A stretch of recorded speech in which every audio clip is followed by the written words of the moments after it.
Bismillahirrahmanirrahim. Assalamualaikum warahmatullahi wabarakatuh. Alhamdulillahilladzi anzala al-Qur'ana fi syahri Ramadan hudan lin-nasi wa bayyinatin minal huda wal furqan. Wassalatu wassalamu ala Rasulillahilladzi nuzzila ilaihi al-Qur'anu munajjama liyukhrijan nasa minadh dhulumati ilan nuri wal yaqdhan. Wa ba'd. Saudara-saudariku dimanapun Anda berada, alhamdulillah bersyukur pada Allah Subhanahu wa Ta'ala, kita telah disampaikan pada akhir pertengahan di bulan Ramadan, dan tentu kita sangat berharap, bermohon kepada Allah Subhanahu wa Ta'ala semoga seluruh rangkaian ibadah yang mengiringi Ramadan kita di tahun ini berkenan diterima oleh Allah Subhanahu wa Ta'ala dengan penerimaan terbaik, disertai dengan ridha, rahmat dan ampunan Allah Subhanahu wa Ta'ala. Saudara-saudariku, di antara kemuliaan yang melekat pada bulan Ramadan adalah kemuliaan yang disertai dengan pengagungan terhadap Al-Quran, yang sejatinya diturunkan di bulan Ramadan ini membawa misi besar yang didesain bukan hanya memberikan pedoman berkehidupan bagi seluruh manusia di muka bumi ini, namun juga saat yang bersamaan bisa mengangkat status hamba lebih dekat, lebih terhormat di hadapan Allah Subhanahu wa Ta'ala, sekaligus berpotensi melimpahkan banyak perubahan dalam hidup serta pahala-pahala yang berpeluang menghadirkan kemewahan hidup yang abadi di akhirat kelak. Terkait hal ini, Allah Subhanahu wa Ta'ala menegaskan di banyak ayat di beragam surah dalam Al-Quranul Karim tentang keistimewaan yang dimaksudkan. Terkait dengan Ramadan, di Quran surah kedua Al-Baqarah di ayat 185, masih dalam rangkaian ayat-ayat puasa dari ayat 183 sampai ayat 187. Di pertengahannya ayat 185 Allah merangkai dan menegaskan dalam firman-Nya akan keutamaan Al-Quran yang terkait dengan bulan Ramadan. Allah berfirman, "Syahrul Ramadan alladzi unzila fihil Qur'an hudan lin-nasi wa bayyinatin minal huda wal furqan."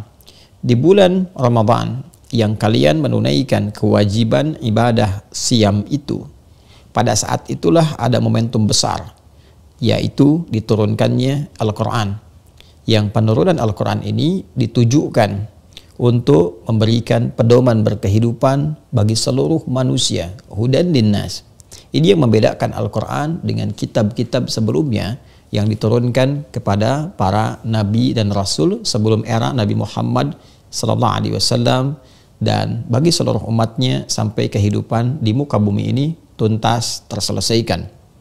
Sebelum era Nabi Muhammad SAW, tentu setiap nabi, rasul diberikan oleh Allah kitab yang berisi pedoman berkehidupan untuk umatnya masing-masing. Nabi Musa alaihissalam misal sangat viral diketahui mendapatkan Taurat, satu kitab bimbingan untuk umat beliau di masa itu. Ketika diturunkan Taurat, Allah menegaskan fungsi Taurat itu adalah pedoman berkehidupan dan disebut dengan hudan.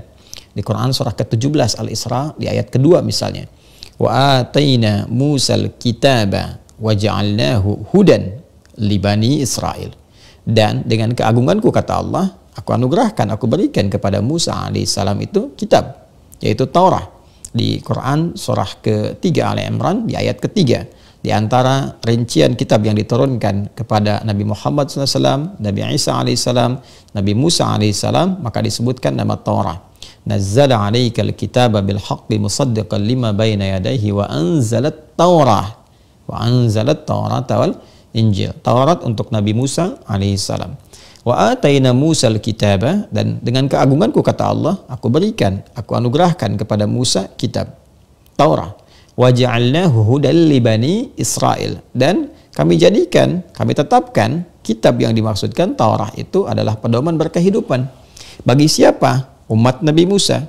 Karena umat Nabi Musa itu terbatas di kalangan Bani Israel saja, maka petunjuk itu pun didesain untuk berkehidupan bagi kalangan Bani Israel, yang kelak nanti akan diteruskan, disempurnakan di eranya Nabi Isa alaihissalam untuk Bani Israel juga berupa Injil. Di era Nabi Muhammad SAW, diksi yang disampaikan itu tidak dicukupkan pada komunitas tertentu, seperti Nabi Musa untuk Bani Israel, Nabi Isa alaihissalam untuk Bani Israel. Sebelumnya bahkan nanti era Nabi Nuh alaihissalam, era Nabi Ibrahim alaihissalam, Nabi Lut alaihissalam, itu ada umatnya masing-masing. Untuk umatnya, untuk kaumnya. Al-Quran itu berbeda. Al-Quran lebih komprehensif. Al-Quran lebih istimewa ketika diturunkan kepada Nabi Muhammad SAW. Karena beliau penutup para rasul, penutup para nabi, dan risalahnya akan berlaku universal untuk semua kalangan, dari mulai beliau diutus sampai kehidupan berakhir. Jadi tidak akan ada umat lagi setelah itu, karena beliau rasul penutup untuk umat penutup sampai kehidupan berakhir.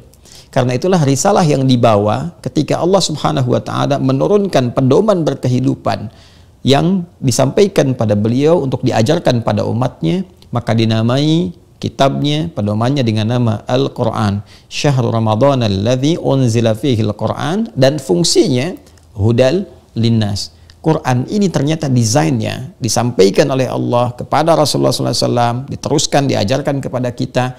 Desainnya bukan hanya sekedar untuk dibaca, untuk dipahami sebagai kitab, untuk diakui sebagai kumpulan firman. Lebih dari itu, ternyata kumpulan firman itu, kitab itu, Al-Quran yang mulia itu pedoman berkehidupan linnas, untuk semua manusia. Jadi penjagaan Allah terhadap Al-Quran saking tingginya, Allah sangat menegaskan ini satu, akan terjaga Al-Quran ini sampai kehidupan berakhir, karena apa yang terkandung di Al-Quran itu mesti terus berkelanjutan, akan terus sesuai dengan pergantian-pergantian manusia, pergantian-pergantian era, pergantian generasi. Jadi mau berganti generasi sampai kapanpun hingga kehidupan berakhir, kandungan Al-Quran akan selalu sesuai dengan era berkehidupan di masa-masa yang dimaksudkan. Ini yang ditegaskan di Quran surah ke-15 Al-Hijr di ayat ke-9, ketika Allah menyampaikan inna nahnu nazzalna dzikra wa inna lahu lahafidhun. Dengan keagunganku, kata Allah, kami yang telah menurunkan Al-Quran supaya engkau ingat, ini firman, ini pedoman berkehidupan, engkau ingat dengan Allah, dan demi keagunganku, kata Allah, aku jaga Al-Quran ini terjaga, tidak hilang hurufnya, tidak hilang ayatnya, tidak berubah cara bacanya, sampai kini, sampai kapanpun, sampai selesai kehidupan di bumi, sampai kembali kepada Allah Subhanahu wa ta'ala. Jadi saking dahsyatnya Al-Quran ini terjaga di setiap generasi untuk menjaga fungsinya. Jadi siapapun yang hidup di era kapanpun, di masa kapanpun, itu saat dia akan berkehidupan, semua pedoman berkehidupannya tidak akan keluar dari apa yang Allah firmankan dalam Al-Quran. Hudan linnas wa bayyinati minal huda, dan di dalamnya bukan hanya pedoman yang ditampilkan begitu saja, dijelaskan oleh Allah. Ini bagian-bagian dalam kehidupan, dari mulai kita dalam kandungan, bahkan sebelum terlahir, saat dilahirkan, tumbuh berkembang, remaja, fase pemuda, pemudi, sampai berumah tangga, sampai jadi ayah, ada anak-anak, sampai ada jadi kakek, jadi nenek, secara keluarga, secara sosial, ada yang punya tugas-tugas tertentu, ada yang barangkali aktivitasnya yang aktif di kedinasan, ada yang di birokrasi, di militer, semua aspek kehidupan yang mungkin dilakukan, itu petunjuknya ada dalam Al-Quran. Dan dahsyat sekali, terukur, runtut, bahkan sampai menjelang kematian, sampai meninggal suasananya seperti apa pengantarnya. Ada yang husnul khatimah, ada yang su'ul khatimah, ada yang wafatnya tenang, ada yang wafatnya gelisah. Sampai pasca meninggal apa yang akan dilalui di alam kubur, bagaimana suasananya. Sampai setelah itu apa yang terjadi, sampai kembali kepada Allah. Silahkan temukan satu pedoman berkehidupan yang komprehensif, menjangkau semua dimensi kehidupan yang akan kita lalui. Silahkan lihat bagaimana pedoman itu disajikan, terukur, nyata, dapat dibuktikan, yang sekiranya bisa sama dengan Al-Quran. Anda tidak akan temukan satu kitab yang berisi pedoman berkehidupan yang nyata wujudnya, bisa dirasakan, dan abadi sifatnya di setiap masa, tidak pernah berkurang, baik lafadznya, maknanya, selalu berkesesuaian, dan itu bisa dibuktikan dalam berkehidupan. Ini menunjukkan bahwa kitab ini bukan rekayasa manusia. bukan buatan manusia, tapi memang real sebagai firman yang sejatinya hanya bisa disampaikan oleh zat yang menciptakan kita. Karena pedoman yang komprehensif itu hanya bisa dibuat, disampaikan oleh penciptanya. Anda bisa melihat handphone, ada pedomannya. Siapa yang bisa menyampaikan pedoman itu yang rinci, yang meneruskan? Ya pembuatnya. Dia menyampaikan, kemudian dia menuliskan, dia menyampaikan, dicetak, diteruskan kepada kita merujuk ke situ. Jadi yang membuat itu yang paling mengetahui. Yang mencipta kita, Allah Subhanahu wa Ta'ala, paling tahu tentang karakter kita, tentang kehidupan kita. Dia yang menciptakan alam semesta, dia yang menciptakan kita berkehidupan, darat, laut, udara, dan seterusnya. Karena Allah yang menciptakan sangat tahu tentang kita, maka Allah dengan sifat sayangnya memberikan kepada kita jalan. Ini yang harus kamu tempuh. Ini yang harus kamu lakukan. Di rumah tangga akan ada kejadian seperti ini. Mungkin ada miskomunikasi, mungkin ada persoalan kamu dengan mertua, dengan orang tua. Boleh jadi akan bisa hadir dalam berkehidupan, kamu muslim, orang tua belum beriman, bagaimana bersikapnya. Boleh jadi ada transaksi dalam berkehidupan, utang piutang, pinjam meminjam. Boleh jadi ada ekspansi militer, bagaimana menyikapinya, sampai sedetil itu. Ya, ini mustahil bisa hadir kecuali dari yang menciptakan kita semua, yaitu Allah Subhanahu wa Ta'ala dengan firman-Nya. Karena Al-Quran bukan makhluk, difirmankan oleh Allah, disampaikan kepada Rasulullah, diajarkan kepada kita. Nah, karena ini pedoman hidup, hudan linnas wa bayyinatin minal huda, dan dijelaskan kepada kita, maka penjelasan ini sejatinya diterangkan oleh Nabi SAW menjadi kurikulum kehidupan. Jadi interaksi kita dengan Al-Quran itu melebihi interaksi sekedar bacaan. Seharusnya bukan sekedar interaksi membaca atau menyimpan mushaf di tempat tertentu, tidak. Ya, yang paling dahsyat adalah kalau kita ingin merasakan kenikmatannya, berkahnya, kebaikannya, kesuksesannya, maka posisikan Al-Quran sebagai firman yang membimbing kita berkehidupan. Posisikan Al-Quran sebagai kurikulum kehidupan. Karena itu, di dalam surah Al-Isra, di ayat ke-9, Allah Subhanahu wa Ta'ala memberikan garansi, jaminan yang pasti kepada setiap hamba. Ketika diikuti petunjuk Al-Quran ini, pasti manusia akan selalu berada dalam track yang terbaik, yang lurus. Lurusnya itu paling lurus, paling benar, paling terbaik. Ini yang dimaksudkan, inna hadzal qur'ana yahdi lillati hiya aqwam. Kata Allah, sungguh aku bersumpah, dan menggunakan inna di situ, huruf taukid dan nasab, untuk meyakinkan, menguatkan, membuka kepada kita gambaran tentang sesuatu yang akan disampaikan. Aku tegaskan, kata Allah, Al-Quran ini bukan sekedar diturunkan untuk sekedar dibaca, bukan. Tapi yahdi lillati hiya aqwam, akan membimbing kamu, menunjukkan kamu, mengarahkan kamu kepada segala jalan hidup yang paling lurus. Aqwam. Aqwam itu bentuknya isim tafdil, ya, superlatif, lebih dari biasanya. Jadi apapun yang Anda kerjakan di rumah tangga, kalau Anda ikuti pedomannya, maka rumah tangga Anda akan menjadi rumah tangga yang paling lurus. Ingin bahagia, bahagianya paling bahagia. Ingin sukses, paling sukses. Ingin damai, paling damai. Karena kurikulumnya ada di situ. Jadi cara kita berinteraksi dengan Al-Quran, sederhananya kita ada di level apa, di tingkat aktivitas apa, keluarkanlah kemudian bimbingan kurikulum kehidupan yang ada di Al-Quran yang sesuai dengan apa yang sedang kita lakukan dalam berkehidupan. Ya, contoh misalnya ada standar kita. Kita merasakan saya di keluarga posisi sebagai ayah misalnya. Anda yang ada sebagai ibu, ada suami, ada istri, ada ayah, ada ibu, ada anak-anak. Keluarkanlah di Al-Quran. Bagaimana karakteristik seorang ayah? Apa tugas-tugasnya? Seperti apa idealnya dia bersikap? Demikian untuk ibu, demikian untuk anak. Lalu tilawahi ini, kaji, pahami, dan praktekkan dalam berkehidupan. Itu dijamin, kata Allah, yahdi lillati hiya aqwam. Itu akan ditunjukkan bagaimana bersikap, berkarakter yang terbaik, sehingga menjadi ayah Qurani yang terbaik, ibu Qurani. Dan ini yang menyampaikan, yang menciptakan kita, ya kan? Yang menciptakan kita, memberikan bimbingan kepada kita, dan luar biasanya, semua bimbingan ini di setiap step kehidupan yang kita lalui, termasuk beraktivitas. Anda yang jadi pengajar, yang jadi pebisnis misalnya, itu kita bisa keluarkan ayatnya. Oh, ini ayat yang terkait dengan kedokteran, ayat-ayat bisnis. Jadikan kurikulum dalam berkehidupan. Maka dengan kita mengikuti tuntunan ini, dan detailnya dilihat, bagaimana Nabi menunjukkan kita dalam praktek kehidupan beliau. Ini nilainya. Ini pesan moralnya, ini nilai yang dibawa, ini pedomannya. Al-Quran acuannya, penjelasnya pada keterangan Nabi Muhammad SAW dalam sunnahnya. Perhatikan apa yang terjadi pada lingkungan masyarakat jahiliyah. Bahkan dinamakan jahiliyah untuk menunjuk akumulasi titik keburukan yang muncul pada saat itu. Jadi bagaimana titik-titik terendah yang muncul pada saat itu, baik kriminalitasnya, pergaulan sosialnya, keburukannya, berakumulasi menjadi nilai-nilai yang tidak memiliki peradaban.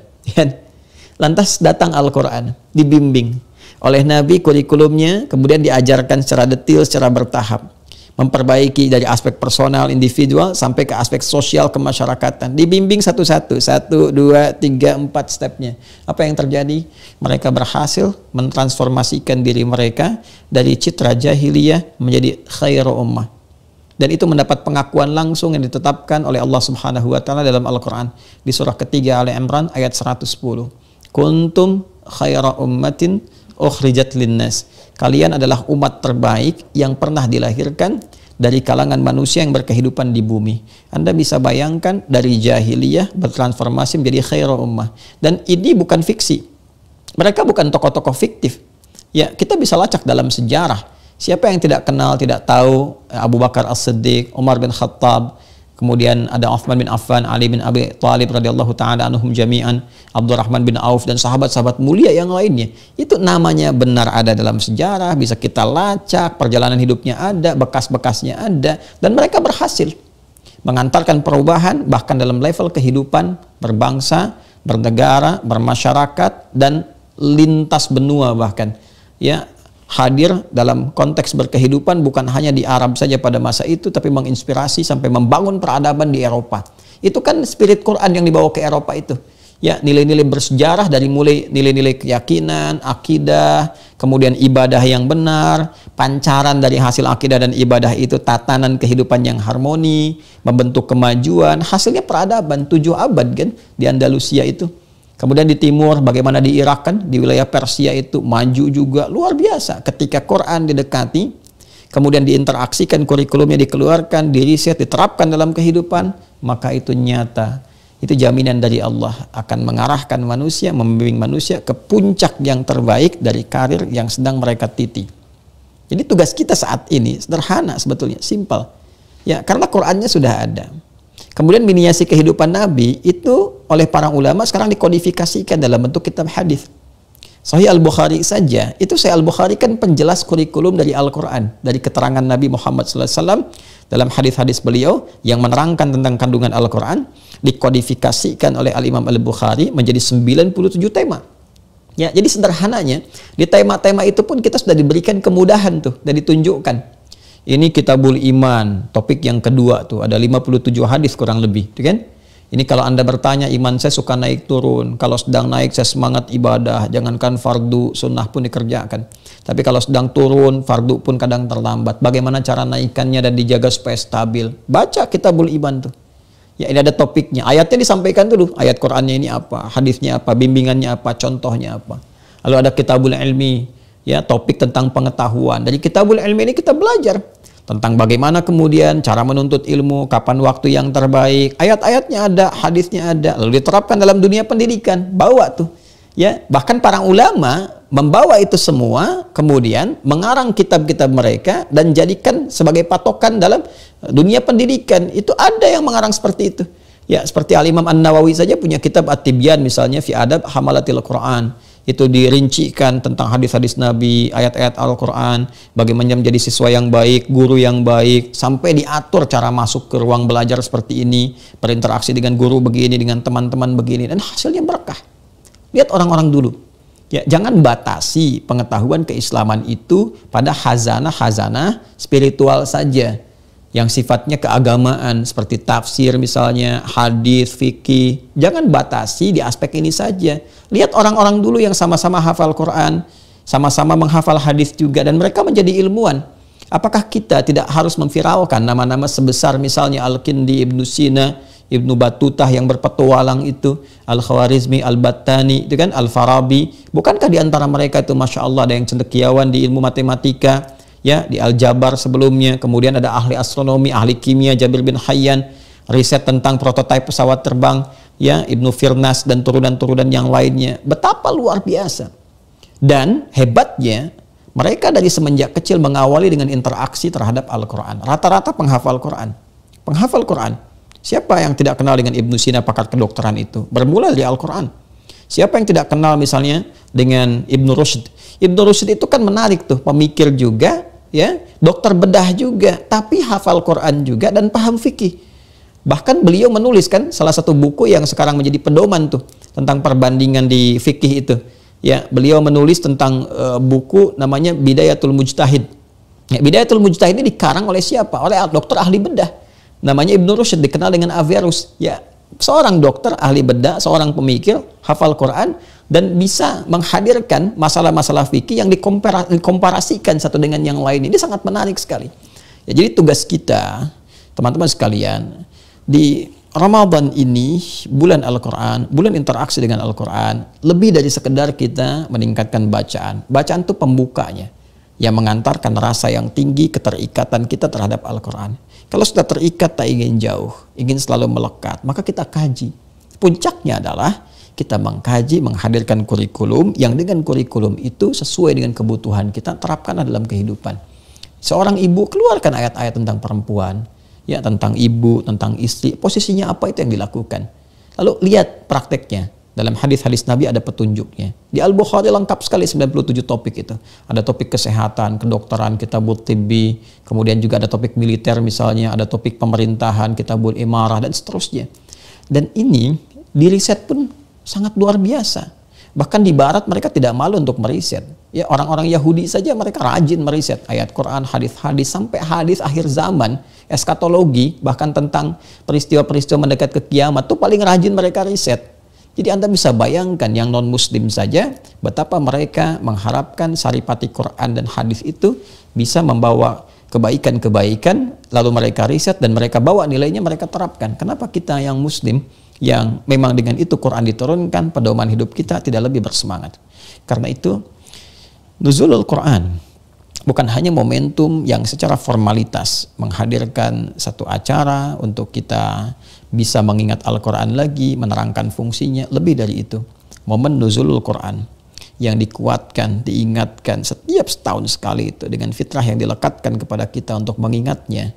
Bahkan sementara orang juga merayakannya, menghadirkannya sebagai bagian dari sesuatu yang penting dalam hidup. Yang penting itu tidak akan menjadi penting kalau kita tidak pernah menggunakannya. Karena itu momentum kali ini kita harus berpikir dengan melompat lebih jauh lagi. Seperti orang terdahulu, jadikan itu sebagai patokan kehidupan kita. Sekarang saatnya kita banyak meriset, keluarkan kurikulumnya, terapkan dalam kehidupan kita, cari ayat-ayatnya, lihat kemudian tafsirnya, penjelasan hadisnya, dan lihat orang dulu bagaimana yang mengamalkannya. Setelah itu, tunggangi itu semua, praktekkan dalam kehidupan, dan lihat apa yang terjadi. Menariknya, semua itu bukan hanya akan bermanfaat saat di dunia. Allah menjamin bila kita mampu mengerjakan itu, manfaat yang dilakukan bukan hanya mendatangkan kemuliaan dunia, setara dengan manusia-manusia lainnya mendapatkan kesuksesan bahkan lebih daripada itu, tapi di akhirat ada sesuatu yang luar biasa. Ketika Anda mengerjakan aktivitas yang disandarkan pada bimbingan Al-Quran dan hadis-hadis Nabi Muhammad SAW, bagaimana memandang, lihat ayatnya membimbing kita seperti apa memandang, bagaimana bicara, bagaimana mendengar, bagaimana berjalan, bagaimana berkehidupan. Ayatnya semua ada, lihat hadisnya. Maka perhatikan kabar gembiranya, saya ingin lengkapi di ayat ke-9 di surah ke-17 Al-Isra tadi. Inna hadzal Qur'ana yahdi lillati hiya aqwam. Satu, aspek dunianya. Wa yubashshira, dan memberikan kabar gembira. Mu'minina alladzina ya'maluna as-salihati anna lahum ajran kabira, dan memberikan kabar gembira terhadap insan-insan beriman. Orang-orang yang yakin bahwa kalau saya hidup berdasarkan petunjuk Quran itu akan mendapatkan kebahagiaan, jalan yang benar, yang paling lurus. Kita yakin dengan Quran, kita yakin dengan berkahnya, yakin dengan petunjuknya. Bermodal keyakinan ini, kita jadikan Quran sebagai panduan beraktivitas. Maka kata Allah, aktivitasnya akan berubah menjadi soleh. Dia akan beramal bukan sekedar beramal, tapi beramal soleh. Wa yubashshirul mu'minina alladzina ya'maluna as-salihati. Semua pekerjaannya akan dinilai oleh Allah sebagai soleh, memandangnya soleh, mendengarnya soleh, jadi suami soleh, jadi istri solehah, jadi anak soleh. Anna lahum ajran kabira. Maka aku siapkan, kata Allah Subhanahu wa taala, setiap amal perbuatan yang jadi soleh itu punya nilai di sisi Allah. Nilainya berupa pahala yang sangat besar. Jadi ternyata ada investasi ketika kita beraktivitas menggunakan pedoman Al-Quran. Dunianya dapat, akhiratnya dicatat. Jadi dunia sukses, akhiratnya mulia. Karena itu saya ingin ingatkan kembali, Ramadan tahun ini mesti beda dengan yang sebelum-sebelumnya.